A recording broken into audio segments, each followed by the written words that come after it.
नमस्कार श्रोताओं, मैं पापिया भट्टाचार्य, संपादकीय सलाहकार सदीनामा।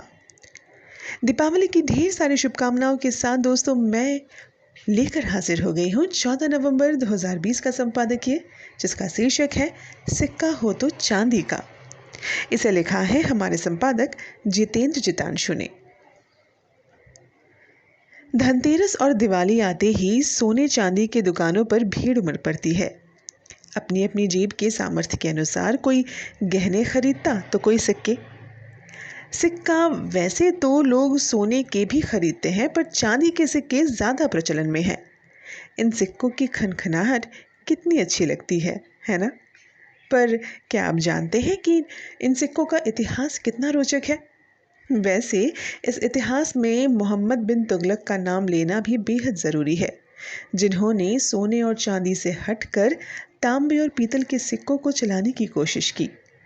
सफलता तो हाथ नहीं लगी, जिसकी भरपाई भी उन्होंने वापस सोने चांदी के सिक्कों से की, पर लीग से हटकर कुछ करना हो और वो इतिहास न बने, ये कैसे हो सकता है? बहरहाल बात करते हैं आज के संपादकीय की, जिसमें संपादक महोदय ने बड़े ही रोचक ढंग से चांदी और सोने के इतिहास के बारे में बताया है। तो वक्त ज़ाया ना करते हुए शुरुआत करते हैं आज के संपादकीय की, जिसका शीर्षक है सिक्का हो तो चांदी का। दीपावली पर सिक्कों का पूजन किया जाता है। धनतेरस की खरीदारी में सिक्का प्रमुख स्थान रखता है। बाजार में थोक के भाव लक्ष्मी गणेश के सिक्के बिकते हैं, लेकिन बकत रहती है चांदी के मुंडा राजा सिक्के की। चांदी के सिक्के 2 ग्राम से 100 ग्राम तक मिलेंगे, लेकिन अंग्रेज़ों के ज़माने का सिक्का 11 ग्राम का था। सोने के सिक्के भी खरीदे जाते हैं, पर इनमें ज़्यादा मांग सोने के गहनों की है। अतः सोने के सिक्कों का ट्रेंड जोर नहीं पकड़ पाया। कुछ महंगेपन और रखने के 50 खटके। नतीजा, सोने के सिक्कों के संग्रह का चलन नहीं बन पा रहा। ईस्ट इंडिया कंपनी ने जो सिक्के बनाए उनमें थे सोने के मोहर, चांदी का रुपया, पैगोडा, आना, फनम और कैश। आज जो सिक्के पुराने कहकर खरीदे जा रहे हैं, बेचे जा रहे हैं, उनमें से ज़्यादातर यही सिक्के हैं। हालांकि जो सिक्के खरीदे बेचते हैं उनके पास हर तरह के सिक्के मिलते हैं। आम आदमी मोहर और चांदी के रुपये तक ही पहुंच पाता है, उसको सिक्के खरीदने बेचने का धंधा थोड़ी ही करना है। ये भी एक व्यवसाय है और इसके खरीदार भी। यह एक अलग दुनिया है। सोने का एक गहना होता है जिसे कहते हैं हमेल। ये एक तरह का हार होता है जिसमें मोहरें लगी होती हैं। ये मोहरें ईस्ट इंडिया कंपनी के समय के सोने के सिक्के हैं। इनको 1835 में बनाया गया और एक मोहर और 2 मोहर के रूप में। अब ये मोहर क्यों है? तो कारण ये है कि ईस्ट इंडिया कंपनी ने जो सिक्के बनाए वो सीधे मुगल बादशाहों के सिक्के के नकल थे।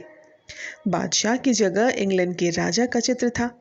1835 के सिक्के पर राजा विलियम का चित्र था और दूसरी तरफ ईस्ट इंडिया कंपनी का नाम और अंग्रेजी और उर्दू भाषा में लिखा था मोहर। इतिहास में 1857 की क्रांति के बाद ईस्ट इंडिया कंपनी का राज्य चला गया। अब सिक्कों से हट गया ईस्ट इंडिया कंपनी का नाम। 1862 में क्वीन विक्टोरिया के नाम का सिक्का मिलता है, पर 1877 के बाद भारत की महारानी बनी विक्टोरिया एम्प्रेस के नाम से बने। भारत में मराठों, राजपूतों और दूसरे राजाओं के सिक्के भी चलते रहे, क्योंकि ये प्रेस नोट नहीं थे। चांदी और सोना खुद ही करेंसी है, अतः इनके चलने पर कोई फर्क नहीं पड़ता। सिक्के और भारत का इतिहास एक दूसरे के पूरक हैं और इतिहास को और शासक की भाषा समझने में मदद करते हैं। और ये चांदी के चंद सिक्कों को माँ लक्ष्मी को सौंपते हुए समृद्धि की आशा और उम्मीद के साथ आमीन। तो दोस्तों, आपने सुना आज का संपादकीय, जिसका शीर्षक था सिक्का हो तो चांदी का। इसे लिखा था संपादक जितेंद्र जितांशु ने। एक बार फिर से पूरे सदीनामा परिवार की ओर से हमारे श्रोतागण को दीपावली की ढेर सारी शुभकामनाएं। आपकी दीपावली सुरक्षित हो और खुशहाली से भरी हो। इसी आशा के साथ मैं पापिया भट्टाचार्य लेती हूँ आप सभी से विदा। एक बार फिर से कल मिलेंगे एक और नए संपादकीय के साथ। तब तक के लिए नमस्कार।